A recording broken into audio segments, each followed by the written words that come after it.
Student हम exercise 4.2 solve कर रहे थे और उसकी टाइप 2 पे बात कर रहे हैं। हमने पहले इसकी टाइप से रिलेटेड 2 पार्ट्स किए हुए हैं, 2 क्वेश्चंस किए हुए हैं, एक मैं और इस टाइप से करवाता हूँ। अब देखिए जो सेकंड पार्ट टाइप थी उसमें तो लीनियर फैक्टर्स 4 होने चाहिए थे, तो यहाँ तो लीनियर फैक्टर्स नहीं हैं। लीनियर फैक्टर्स के पेयर बनाते थे, पेयर बनाने के बाद हम देखते थे कि फर्स्ट 2 टर्म्स एक जैसी कौन सी हैं। तो चलें हम सपोज़ कर लेते हैं कि हम सेकंड स्टेप पे आए हुए हैं, तो फर्स्ट 2 टर्म्स तो इसकी एक जैसी नहीं है, इसको हम लेट कर लें। तो ऐसी सिचुएशन में क्या करें, आप पहले ये जो आपके पास क्वाड्रेटिक फैक्टर्स हैं इनकी फैक्टराइजेशन कर लें, इनकी मिडल टर्म ब्रेक कर लें। 8x² + 4x + 2x + 8, similarly 48x² + 8x + 6x + 48 - 105 = 0। क्या किया मैंने, इसकी भी मिडल टर्म ब्रेक की है, मैंने इसकी भी मिडल टर्म ब्रेक की है। मैथमेटिक्स में जिसको मिडल टर्म ब्रेक करनी नहीं आती उसको फर्स्ट ईयर में मैथ्स नहीं रखना चाहिए। तो ये आप पहले भी यूज़ टू हैं, पहले भी मैं बता चुका हूँ। एनी हो, इन दो में x common, we will get x + 4, 2 common, we will get x + 4। Similarly x common, we will get x + 8 + 6 common, x + 8 -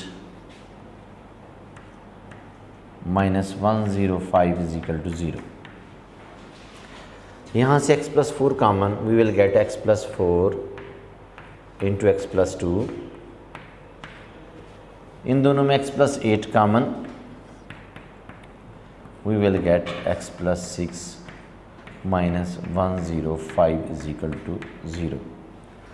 तो बॉयज़ ये देख लें कि जो फर्स्ट टाइप के थी, सेकंड टाइप थी, ये अब उस तरह का क्वेश्चन बन गया है कि 4 लीनियर फैक्टर्स होने चाहिए। तो ये 4 लीनियर फैक्टर्स बन गए हैं, इस दफ़ा हमें बनाने पड़े हैं, पहले पार्ट्स में दिए हुए थे। अब हमने यहाँ पेयर बनाने हैं कि ऐसे 2 पेयर ढूंढने हैं, 2 पेयर बनाने हैं कि उनके कांस्टेंट टर्म्स को ऐड करें तो आंसर सेम आना चाहिए। 8 + 2 10 हो जाएगा और 6 + 4 10 आ जाएगा। तो ये हम इसको शफल करते हैं, पेयर दोबारा बनाते हैं, ये आ जाएगा x + 4 × x + 6 और ये आ जाएगा आपके पास x + 2 × x + 8 - 105 = 0। उसके बाद अगले स्टेप में हमने इनको मल्टीप्लाई करना है, इनको मल्टीप्लाई करना है। हमारे पास आ जाएगा x² + 10x + 6 4 = 24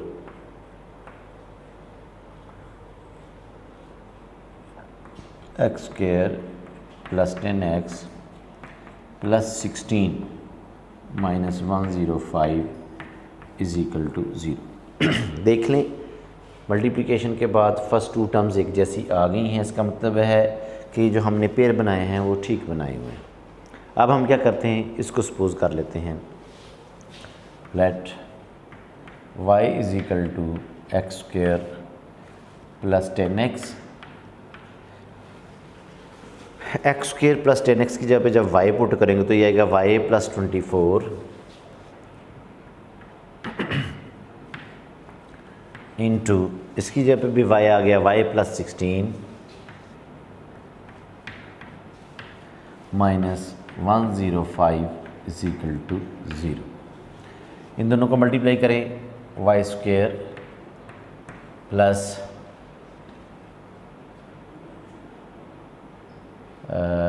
6 + 4 10 1 carry 240 y plus, इनको मल्टीप्लाई करें 24 × 16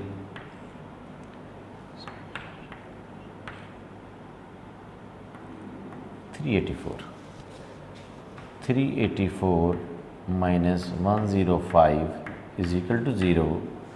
we will get y square plus 40y। अब 384 में से 105 माइनस कर लें,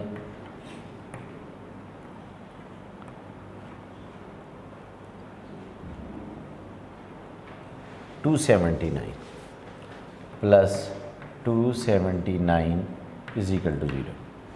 तो ये हमारे पास क्वाड्रेटिक इक्वेशन आ गई। इसको सॉल्व करने के फिर वही 3 मेथड हैं। तो मैं इस दफ़ा मिडल टर्म ब्रेक करता हूँ। पिछले पार्ट्स में मैंने क्वाड्रेटिक फार्मूला यूज़ किया था। तो 31 इंटू अगर हम 9 करें, 39 1 9, 9 3 27, तो ये पेड़ बन जाएंगे आपके पास Y square plus 31y plus 9y plus 279 is equal to 0। बस ये मैं बार बार रिपीट कर रहा हूँ बात, मिडिल टर्म कैसे ब्रेक करते हैं। यूट्यूब पे मैट्रिक के लेक्चर्स पड़े हुए हैं, फर्स्ट 2-3 लेक्चर्स देख लें, वहाँ से आपको ये सारी चीज़ें क्लियर हो जाएंगी। यहाँ से y common, we will get y plus 31 plus 9 common, y plus 31 is equal to 0। y plus 31 common, we will get y plus 9 is equal to 0। इसका मतलब ये हो गया कि y plus 31 is equal to 0 और y plus 9 is equal to 0। अब हम यहाँ क्या करते हैं, y की वैल्यू पुट करते हैं। y किसके इक्वल हमने लेट किया हुआ है, एक्स स्क्वायर प्लस 10x के इक्वल लेट किया हुआ है। X square plus 10x plus 31 is equal to 0 और x square plus 10x plus 9 is equal to 0। तो ये हमारे पास आ गया x square plus 10x plus 31 is equal to 0 और x square plus 10x plus 9 is equal to 0। इस वाली की तो मिडल टर्म ब्रेक हो रही है, कर लें। X square plus 9x plus x plus 9 is equal to 0। X common, x plus 9 plus 1 common, x plus 9 is equal to 0। x plus 9 common, we will get x plus 1 is equal to 0। तो factor 0 के equal है, तो इसका मतलब x plus 9 is equal to 0 और x plus 1 is equal to 0। तो यहाँ से x is equal to -9 and x is equal to -1 आ गया। अब इसकी मिडिल टर्म ब्रेक नहीं होगी। जब मिडिल टर्म ब्रेक नहीं हो रही तो फ़ौरन फार्मूले पे आ जाएं। Formula will be -b plus minus b का स्क्वायर, 10 का square -4 into a into c over 2 into a, we will get -10 plus minus 10 का स्क्वायर हो गया 100 माइनस 4 1 ज़र 4 4 3 ज़र 12 124 ओवर 2 -10 प्लस माइनस -24 ओवर 2। बस यहाँ से आगे आपने स्टेप बड़े ध्यान से समझना है कि 24 तो किसी का परफेक्ट स्क्वायर नहीं है। इसको आगे कैसे सिंप्लीफाई करना है, तो यूँ करें 24 की फैक्टराइजेशन कर लें। 2 12 2 6 2 3 एंड 3 1।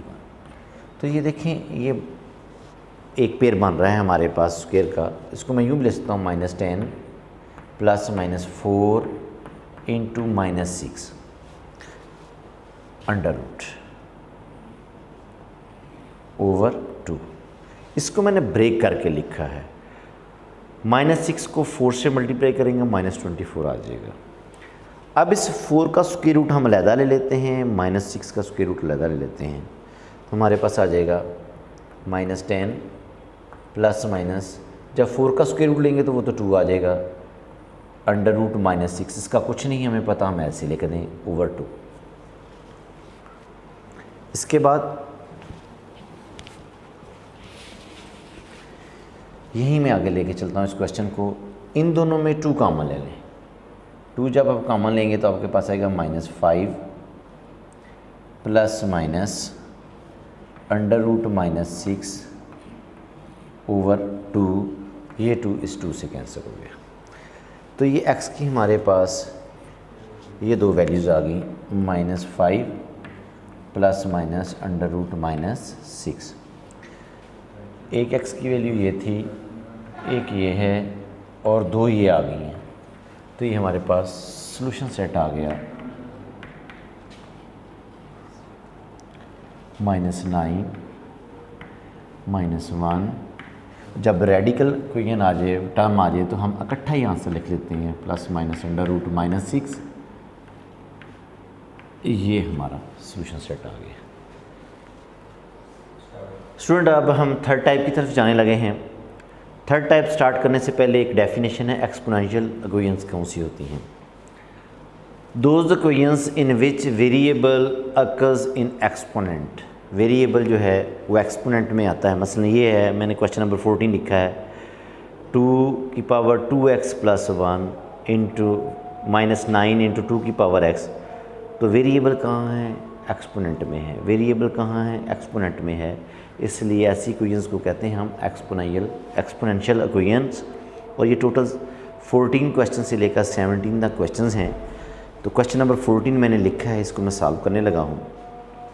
ये है 4 इंटू 2x + 1 -9 इंटू 2x + 1 = 0। सबसे इम्पोर्टेंट जो बात है एक्सपोनेंशियल इक्वेशन में, उसमें वेरिएबल के साथ कोई कांस्टेंट ऐड नहीं होना चाहिए। कोई कांस्टेंट ऐड नहीं होना चाहिए। मसलन ये वेरिएबल है 2x, इसके साथ 1 ऐड हो रहा है। ये सबसे पहला स्टेप ये है कि आपने वेरिएबल के साथ, जो एक्सपोनेंट में वेरिएबल है, उसके साथ कोई चीज़ ऐड या सब्ट्रैक्ट नहीं होनी चाहिए। तो इसको मैं ब्रेक करके इट में भी written as 4 into 2 into 2x। क्या किया मैंने? ये जो प्लस हो रहा था उसको ऐसे लिख लिया 2 इंटू 2x। बेसिकली इनकी बेसिस सेम हैं, तो जब बेसिस सेम हों तो एक्सपोनेंट क्या होते हैं? ऐड। ये दोनों ऐड होंगे तो 2x + 1, ये इससे कोई फ़र्क नहीं पड़ा, लेकिन मैंने ब्रेक कर दिया इसको। ये सबसे इम्पोर्टेंट स्टेप है इसका। अब -9 इंटू 2x + 1 = 0। तो ये 4 2 8, ये पॉइंट नहीं है, डेसिमल पॉइंट नहीं है, मल्टीप्लिकेशन का पॉइंट है। 4 2 8 इंटू 2x -9 इंटू 2x + 1 = 0। जब आपका जो एक्सपोनेंट में वेरिएबल है उसमें कोई चीज़ ऐड नहीं हो रही होगी, तो जो दरमियान वाली टर्म होगी उसको हमने y के इक्वल ऐड कर लेना है, जिसमें जो उसका कोई साथ कोफिशिएंट नहीं होगा, उस टर्म की मैं बात कर रहा हूँ। तो मैं लेट कर लेता हूँ y = 2x। दोनों साइड का स्क्वायर ले लें, y² will be equal to 2x का स्क्वायर। तो पावर्स आपस में मल्टीप्लाई होती हैं, वी विल गेट 2x। तो ये वैल्यू यहाँ पुट करें, 8 इंटू 2x किसके इक्वल आ गई? हमारे पास y² के इक्वल आ गई है। -9 और 2x किसके इक्वल है? y के इक्वल है, + 1 = 0। तो ये क्या बन गई है? क्वाड्रेटिक इक्वेशन स्टैंडर्ड फॉर्म में है। मैं मिडिल टर्म ब्रेक करता हूँ इसकी, 8y² -8y -y + 1 = 0। इन दोनों टर्म्स में हम 8y कॉमन ले लेते हैं, हमारे पास आ जाएगा y -1। इन दोनों में -1 कॉमन ले लें तो y -1 = 0। अब हम y -1 कॉमन ले लेते हैं, 8y -1 = 0, y -1 = 0 और 8y -1 = 0। यहाँ से हमारे पास आ गया y = 1 और y = 1/8। अब क्वेश्चन में वेरिएबल x है तो आंसर भी हमने x में ही लाना है। हम क्या करते हैं? By putting the value of y। y किसके इक्वल है, 2 की पावर x के इक्वल है, तो वी विल गेट 2 की power x is equal to 1 और 2 की power x is equal to 1/8। आगे देखें, अब जो आपका रिक्वायर्ड वेरिएबल अगर एक्सपोनेंट में आ जाए तो बड़ी अहम बात है, यहाँ से x की वैल्यू कैसे निकालनी है। दो स्टेप एक्सपोनेंशियल इक्वेशंस को सॉल्व करते, दो इंपॉर्टेंट स्टेप्स से। एक तो कोई चीज़ ऐड नहीं होनी चाहिए, वेरिएबल के साथ कोई चीज़ ऐड या सब्ट्रैक्ट नहीं होनी चाहिए, और दूसरा जब वेरिएबल आपका एक्सपोनेंट में है तो उसकी वैल्यू कैसे निकालनी है। ये दो इंपॉर्टेंट स्टेप्स हैं। तो जब भी आपका वेरिएबल एक्सपोनेंट में है तो आपने दोनों साइड की बेसिस सेम करनी है। मसलन ये इसको क्या लिखने लगा हूँ, 2 की power x is equal to 2 की पावर 0। किसी भी चीज़ की पावर 0 लें वो 1 होती है। इसको मैं 3 की पावर 0 भी कर सकता था, मैं 100 की पावर 0 भी कर सकता था, लेकिन मैंने इसको 2 की पावर 0 कहा। क्यों? इधर बेस 2 है तो इधर भी बेस 2 ही बने। अब दोनों साइड की बेसिस सेम है तो एक्सपोनेंट्स के इसके इक्वल आ जाएंगे। x किसके इक्वल आ जाएगा, 0 के। इधर आ जाए, इसको मैं लिखता हूँ 2 की पावर x 1/2 की पावर 8, सॉरी 2 की पावर 3। जो 8 है वो 2 की पावर 3 है। 2 की power x is equal denominator से इसको न्यूमिनेटर में लेके जाएंगे तो पावर का साइन क्या हो जाएगा, चेंज। अब देख लें, इन दोनों साइड की बेसिस सेम है तो एक्सपोनेंट्स आपस में क्या आ जाएंगे, equal. x is equal to क्या आ जाएगा, -3। तो x की दोनों वैल्यूज़ हमने निकाल ली, 0 एंड -3। तो ये आपका सॉल्यूशन सेट आ गया, 0 -3। तो स्टूडेंट आज के लिए इतना ही काफ़ी। इंशाल्लाह कल जो है हम अगले लेक्चर में इसके 2 क्वेश्चंस मैं और करूँगा, एक पार्ट आप लोगों के लिए छोड़ दूँगा। अस्सलाम वालेकुम।